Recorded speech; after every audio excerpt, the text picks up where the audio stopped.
Баршаңызға қайырлы күн достар, сіздермен бірге Фатима каналыма қош келдіңіздер. Бүгін біз ауызашарға арнап, бір жасағаннан ақ арасы пісіп, көтеріліп, өте дәмді болып шығатын пирогты сіздермен бірге үй жағдайында жасайтын боламыз. Пирогымыз дәмді, хош иісті болып шығады. Ал ендеше сіздермен бірге жасауды бастайық. Ең алдымен бізге керегі 3 жұмыртқа. Жұмыртқамызды ыдысымызға салып болған соң 180 грамм шекерімізді қосамыз.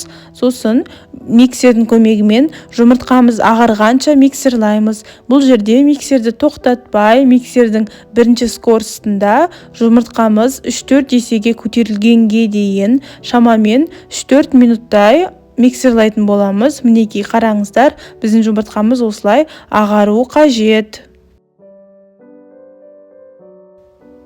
Келесі кезекте 200 грамм сүт қосамыз. Бұл сүттің орнына 200 грамм айран немесе қаймақ қоссаңыздар болады. Сосын 100 грамм зәйтүн майын қосамыз.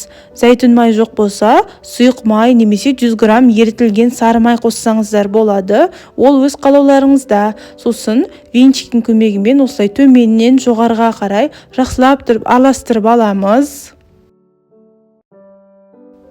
Ендігі кезекте ұнның кезегі. Мен бұл жерде ұнды 2 бөлікке бөліп барып қостым.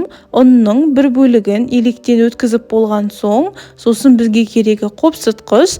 Менде осындай бір пакет қопсытқыш бар. Осы бір пакеттің ішінде 18 грамм қопсытқыш болады. Осы 18 грамм қопсытқыштың бәрін қосамыз.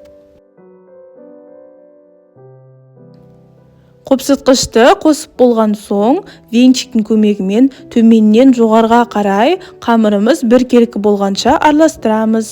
Достар, осы пирогтың толық құрамы видеоның астындағы описанияда жазылып тұрады. Сосын мінекей мына жерде ұнның екінші жартысын қосып жатырмын. Осы пирогтың қамырына мен барлығы 330 грамм ұн қостым. Сіздерге 300 грамм ұн кетуі мүмкін. Сол үшін де өздеріңіздің қамырларыңызға қарай ұнды қосыңыздар. Біздің қамырымыз біркелкі, орташа қоюлықтағы қоймалжың қамыр шығу қажет. Мінекей ұнымыздың екінші жартысын қосып, бірінші венчиктің көмегімен араластырып, ары қарай біркелкі болу үшін осылай шамамен 1 минуттай миксердің көмегімен араластырып алдым. Мінекей достар, біздің пирогымыздың қамыры дайын болды. Осындай біркелкі, қоймалжың, орташа сұйықтықтағы қамыр шығу қажет. Ендігі кезекте қамырымыздың кішкентай бөлігін басқа бір ыдысқа алып құямыз. Бұл жерде осы бір ыдысқа мен 5 ас қасық қамырдан алып құйдым. Келесі кезекте осы қамырымыздың кішкентай бөлігіне 1 ас қасық какао ұнтағын қосамыз. Сосын 3 ас қасық сүтімізді қосып, жақсылап тұрып араластырамыз. Бұл сүттің орнына 1 ас қасық толтырып қаймақ қоссаңыздар да болады. Сосын осылай қасықтың көмегімен жақсылап тұрып араластырамыз. Мінекей біздің какао қосылған шоколадты қамырымыз дайын болды. Ендігі кезекте бізге керегі пирог пісіретін форма. Осы формамызға сары майды әкеліп, сары майды формамыздың барлық шетіне жағып шығамыз. Немесе сары майдың орнына пергамент қағазын төсесеңіздер де болады. Ол өз қалауларыңызда. Достар, осы менің YouTube каналымда оңай жасалынатын, дәмді болып шығатын пирогтардың, кекстардың және де печеньелердің рецепті бар. Осы видеоны көріп болған соң, сол басқа видеоны көруді ұмытпаңыздар. Мінекей формамыздың барлық шетіне сары майымызды жағып боламыз. Сосын бағанағы шоколадты қамырымызды осындай кондитерлік қорапқа құйып алдым. Кондитерлік қорап жоқ болса, салафанға құйып алыңыздар. Сосын осы қамырымызды әкеп формамызға құйып шығамыз. Айтпақшы достар, дәл осы кезде пештеріңізді 180 градусқа қыздырып қойыңыздар. Сосын лопатканың көмегімен қамырымызды осылай тегістеп шығамыз. Бағанағы кондитерлік қорапқа құйған қамырымыздың басын осылай кесіп, сосын мына видеода көріп тұрғандарыңыздай қамырымызды осылай құйып шығамыз. Бұл жерде какао қосылған қамырымызды өздеріңізге ұнайтын өрнек қылып, пішін қылып, әдемі қылып, басқаша қылып қамырды құйып шықсаңыздар болады. Ол өз қалауларыңызда. Қараңыздар, бізде осындай әдемі қамырымыз дайын болды.